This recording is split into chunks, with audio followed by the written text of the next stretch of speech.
Hey there to my kids class at First Baptist Church, Gatlinburg.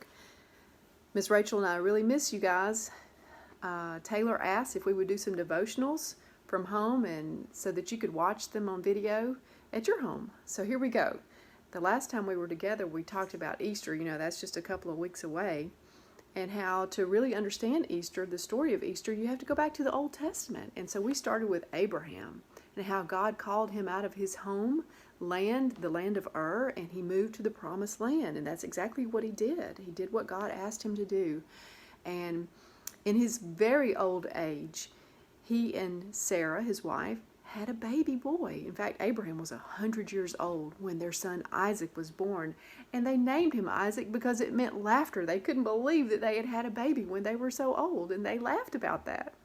And then Isaac grew up and he married Rebekah, and they had twin boys named Jacob and Esau, and they grew up and married. In fact, Jacob ended up having 12 sons who we know now to be the 12 tribes of Israel, to represent the 12 tribes of Israel.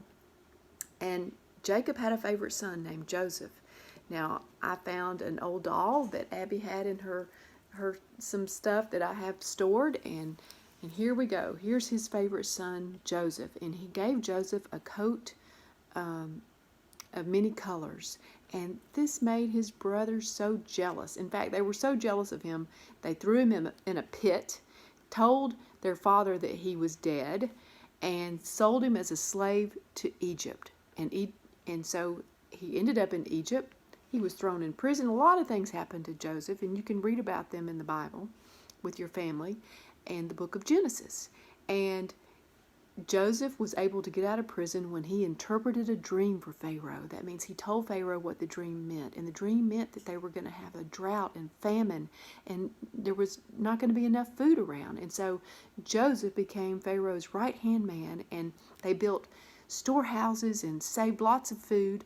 And in fact, when this happened, then when there was no food to be found, Egypt had plenty of food, and Joseph and Joseph's family had to come to Egypt and get food from them. And so that's, I think, where we ended last time. And so we're going to end there today, and then I'll tell you about the rest of the story when I see you again.